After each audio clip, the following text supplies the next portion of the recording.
коротко представить ее замысел, я бы хотел попросить автора Петера Вайбеля и составителя этой книги Юлию Штраус. Если можно, Петер Вайбель.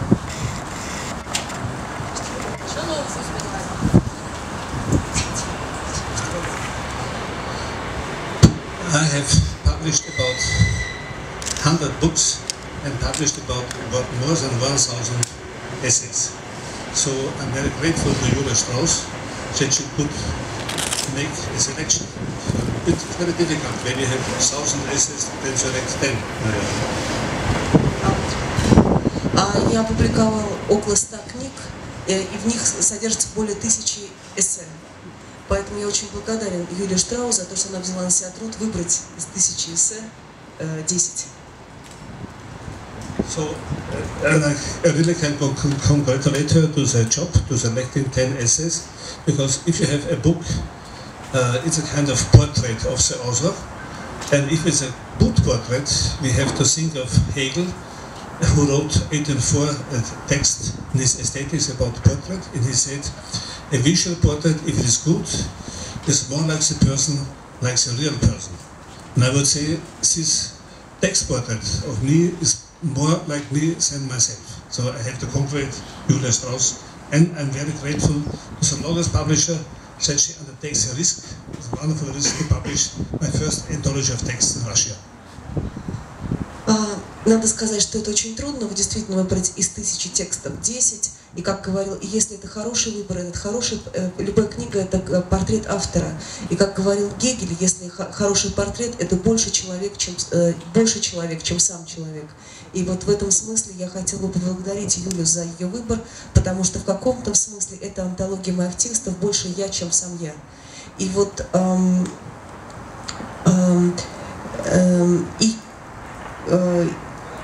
я благодарен издательству «Логос» за то, что они предприняли рискованную попытку выпустить антологию моих текстов, первую антологию на русском.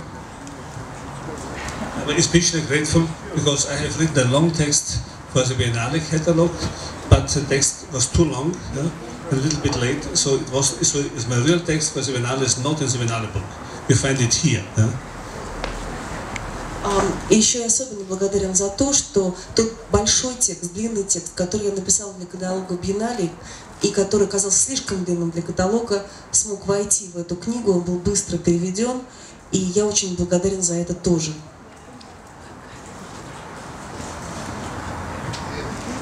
И сейчас Юлия Штраус представит вот эту самую выборку текстов из 1000 эссе. For me it was a great honor, but also a huge risk and a very complicated task to select these texts when Peter Weibel said, oh, well, you select them. So I thought that the only possibility for me to make it is to take some time off.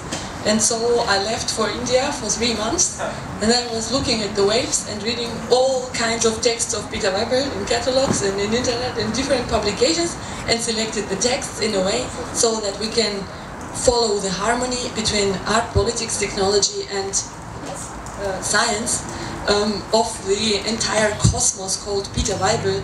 So this book is programmed in the programming language Peter Weibel, and it tries to embody the areas, the huge topoi he operates with and in within many years, and about particular Я очень благодарна, но это было, конечно, тяжелое задание, когда мы обсуждали эту книгу, и Питер сказал, ну ты вот и выбирай. И я так поняла, что это огромное задание. Я просто уехала на 3 месяца в Индию, там читала тексты Петера Вайбеля, я читала их по интернету, я читала их в книжках, в каталогах, как угодно.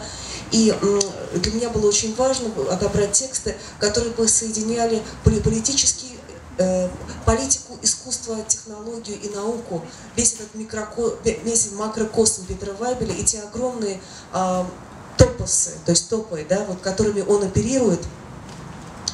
И чтобы представить вот этот вот, так сказать, программный язык, новый программный язык космоса, который, можно сказать, программа, код программирования под именем Петер Вайбель.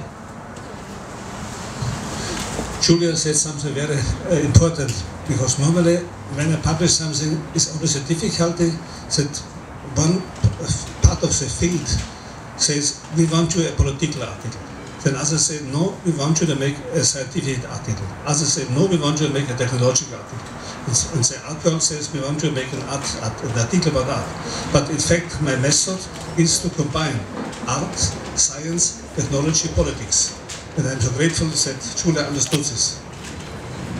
И я вот еще хочу сказать, что обычно, когда публикуется книжка, все публикуется по интересам. Издательство просит, нам нужна статья о политике, другое издательство просит, пожалуйста, об эстетике, третье о науке, четвертое об искусстве. Но на самом деле это противоречит моему методу. Мой метод, собственно, в том и состоит, чтобы соединить эти все, так сказать, области человеческого духа. И я очень счастлив, что Юля как раз это и поняла. For example, when I was young, in the 60s, I was part of the Vienna Age group. And they said, why do you study mathematics? It's just a nonsense. You should stay with us, just make bloody actions. So the mathematician said, are you crazy? You are such a wonderful mathematician, why do you make these bloody actions? The filmmaker said, why do you make actions and why do you study mathematics? And you just should make films. And then I was part of the student movement. Then they said, this is horrible. Said, you work with mathematics, film and action, just make politics. You see, and this resentment exists still now after 40-50 years. И, в общем, это очень старая история в моей жизни. В 60-е годы, когда я занимался акционизмом, мне говорили акционисты, слушай, зачем ты занимаешься этой математикой, надо заниматься акциями, делать акции. Математики, в свою очередь, а я занимался серьезной математикой, мне говорили, ну слушай, зачем эти акции, такой замечательный математик, брось ты это дело. Когда я занимался кино, то кинематографисты говорили мне то же самое, и то же самое говорили мне участники студенческого движения. Зачем математика, зачем акционизм, ты должен заниматься политикой. И вот это вот разделение этих 4 областей, оно остается до сих пор. Для меня же эти 4 области должны быть вместе. Потому что это может избавить нас от рабства, в котором мы оказываемся заключенными, когда мы работаем только в одной определенной дисциплине или в одной определенной сфере. Поэтому мне показалось необходимым предоставить русскому читателю или реципиенту возможность ознакомиться с глубинными исследованиями Петра Вайбеля, потому что я представила себе, почему его хотят здесь, в России. Конечно, потому что приземлится неопознанный летающий объект на Красную площадь и будет показывать нам сверкающие картинки. Но было понятно, что существует огромная история компьютерного искусства, неизвестная русскому зрителю, который так любит русское искусство, компьютерное искусство и не понимает, что он любит.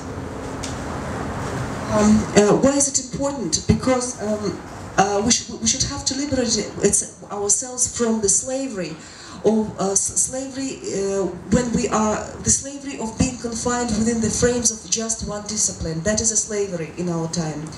And I was asking myself when making this selection, what would a Russian audience like really to read? Of course, why they are inviting Peter Weibel? Because they are wanting to see some extraterrestrial object landing on the Grand Square and bringing to them beautiful shining pictures. Because Russian audience loves computer art, and there is computer art, but they would want to know, I thought they should know about the more about the deep investigations that stand behind it, and which they don't, behind the computer art, which they don't understand. Now I would like to go into the subject, art and agency in the information age, from Duchamp to Manning. I would describe modern art, as you know, it makes a difference between modern art and contemporary art. And I would the difference you can define by saying the Bauhaus and also, and even Russian constructivists and productivists, they had one equation. It was about man, machines, and material. So, for example, like factura in painting. And this article, man, machine, material, is the title of a lecture by the American architect Frank Lloyd Wright. He gives a lecture 36. It could be the program of Bauhaus in Germany, because they had a section called Research of Material. And they have an all industrial revolution was possible by machines, by railway machines, by a whole wheel technology. Even the early cinema as you know, was one wheel here and one wheel here, and there was a projector. Even the camera, early camera, analog camera, was with wheels. So the basic of industrial revolution has been machines, and especially wheel technology. And they have been interested in research of material and machines, and then as a reaction to it, we had art, modern art.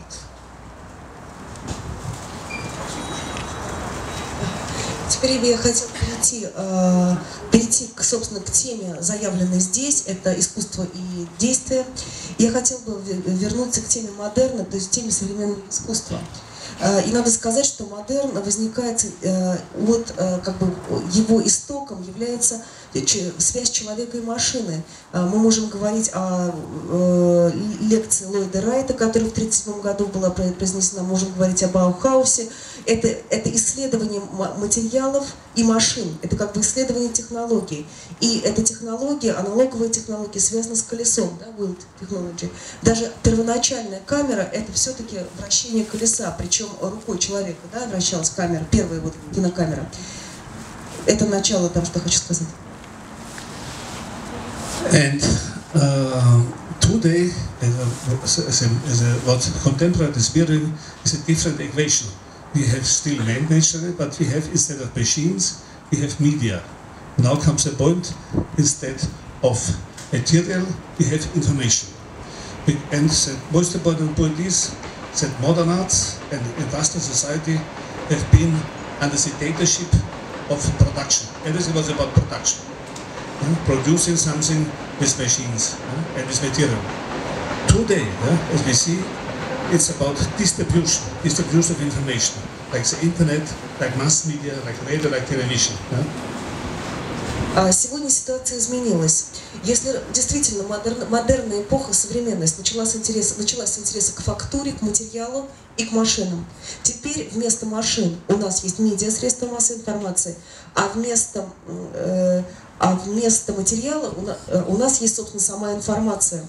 И если общество промышленное общество, индустриальное общество было заинтересовано, ориентировано четко на производство, то современность, вместо того, чтобы ориентироваться на производство, ее ориентацией является распределение информации.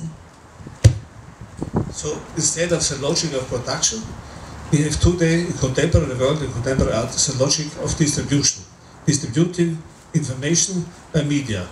And we had for a long time, for 100 years, the monopoly of the mass media, magazines, radio, television, who had the power, it's a monopoly of distributing information. Today, as we know, with the internet, we have a democracy of information starting, that everybody can be a sender. So, and we can precisely follow this transformation in art. Очень долго распределение информации было деятельностью средств массовой информации. У них была монополия. Но сейчас, вместе с интернетом, мы, кажется, вступаем в эпоху, когда каждый может быть центром распределения информации. We are seeing how certain monopoles are lost. Until 1840, before photography, a class of experts called painters has a monopoly of making an image. After photography, they lost the monopoly, everybody could make an image. Same with the new media, the class of artists generally has lost the monopoly of creativity. Suddenly we had so-called creative industry. До 1840-х годов, до изобретения фотографии, художники, живописцы, как известно, обладали монополией на создание образов. Как только появилась фотография, каждый смог стать производителем образов. То же самое и сейчас. Художники потеряли монополию в целом на творчество, потому что сейчас у нас есть целый класс, который называется творческий класс, и у нас есть, так сказать, творчество находится в открытом доступе для каждого, креативность. And this was mirrored in the art. Before media, we had visual arts. Yeah? Then suddenly, in the 60s, people discovered we have mass media, we have advertising, we have magazines, we have television. For people to study also these visuals in media.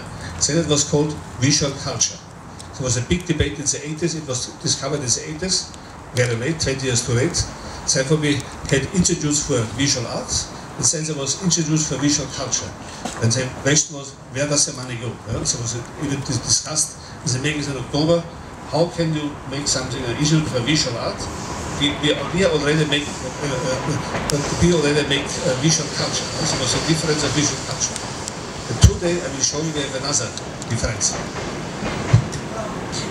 Довольно долго мы говорили о визуальном искусстве, но с введением масс-медиа мы перестаем говорить о визуальном искусстве, мы начинаем говорить о визуальной культуре вместе со всеми этими рекламными образами, всем тем, что мы видим в журналах и так далее. Мы говорим о визуальной культуре.